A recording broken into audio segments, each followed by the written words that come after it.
आई सबे पुनः रुआ सबे के हमारी चैनल खाटी भोजपुरिया पर एक बार बहुत बहुत स्वागत बा। आजे हमसे बड़ बा ओकरा के हम प्रणाम करतानी, जे हमारी समकक्ष बा बराबर बा ओकरा के नमस्कार करत मानी, और जे बचऊ टाइप के छोट बा ओकरा के हम आशीर्वाद देतानी। और देखी सबे देश पर बहुत बड़ संकट आयल बा। इस समय सब लोग परेशान बना, वही परेशानी में हमहू बढ़तन। अपनी घर में अकेले बंद बानी, लेकिन मन तो बंद बा नहीं, दिमाग तो बंद बा नहीं, उमा कुल तरह तरह के विचार आवता। तो हम जैसन के टीचर हैं वही से हमारे दिमाग में कुल लइकन के बारे में भावना आयल ह। तो लइकन के बारे में का भावना बा, कौन कौन प्रकार के लइका होना स, के तरीका करे स, ओकरा के लेके हम बढ़तन आयल बानी वो कविता में। देखी सबे वो कविता के लास्ट समय तक रुआ सब जरूर सुनब सबे। अंतिम पंक्ति में रुआ सब बहुत ही आनंद आई, बहुत मजा आई। तो आई सबे लेके बानी कविता, चली सुनल जा।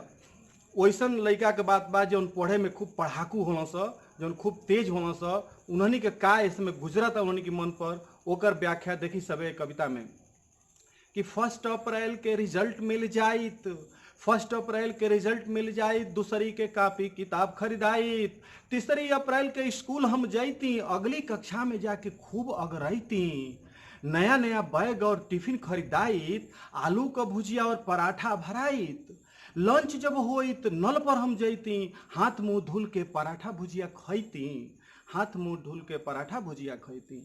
मैडम के द्वारा जब प्रश्न पूछल जाइत, केहू ना उत्तर जब ओकर बताइत, चहकत चेहरा लेके हाथ हम उठैती, एके सेकेंड में हम उत्तर बताइती, एके सेकेंड में हम उत्तर बताइती। मैडम के निगाह में हम आ जाती। अब देखिए का सोचा तब लड़का कि मैडम के निगाह में हम आ जाती। ए साल को हम क्लास मॉनिटर चुनैती, ए साल को हम क्लास मॉनिटर चुनैती, पूरे साल हम क्लास में फर्स्ट आईती, सब लइकन पर धाक हम जमैती, सब लइकन पर हम धाक हम जमैती। ये जो पढ़ाकू लइका हो सन ई कुल सोचल सन के विचार में ये वाला। लेकिन देखिए एगो इहो नया चीज बा कि जो नइखे पढ़े वाला लइका मानस उन्हनी के ऊपर कितना मजा आइल बा, ऊ का सोचत स ओकर देखी व्यवस्था कि बिना परीक्षा के पास हो गई नी, बिना परीक्षा के पास हो गई नी, लॉकडाउन के हम मन से गोहरैनी, न माई न बाप न मैडम जी खिसियली, पपुआ हो गई पास दादी हमार कहली, पपुआ हो गई पास दादी हमार कहली।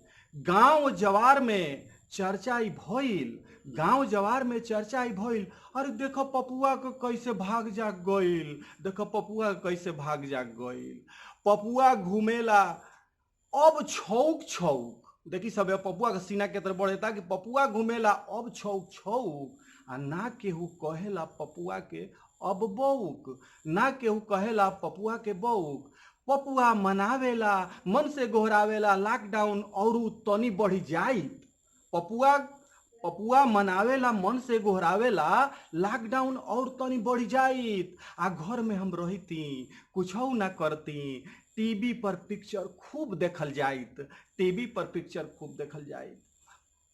आई तो मान ली पपुआ के बात हो गई। लेकिन देखिए एगो बहुत दर्दनाक भी सीन बा।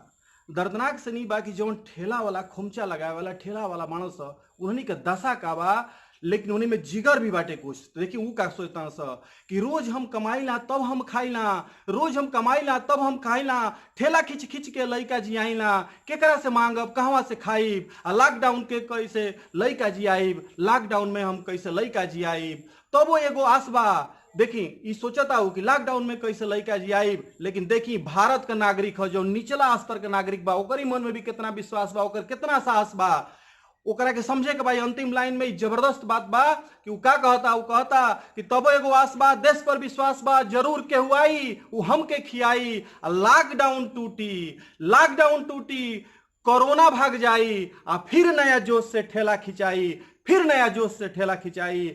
ऐसे जब ओकर एगो विश्वास बा तो हमनी के ऊपर का विश्वास होके के चाही ई समझे के बा।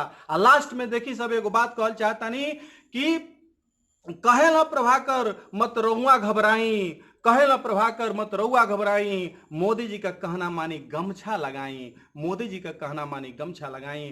थैंक यू वेरी मच। आप लोगों को बहुत पसंद आयल हो, हमारा आशा बा की बहुत बहुत विश्वास बा। अगर ये कविता में मजा आयल होखे तो रउआ सब प्लीज हमारे चैनल के जरूर सब्सक्राइब करी सबे। आटीदार पटीदार जितना के बाटे ओकरा के फॉरवर्ड करी सबे, ओकरा के आगे बढ़ाई सबे, भेजी सबे। धन्यवाद, बहुत बहुत धन्यवाद रउआ सब के।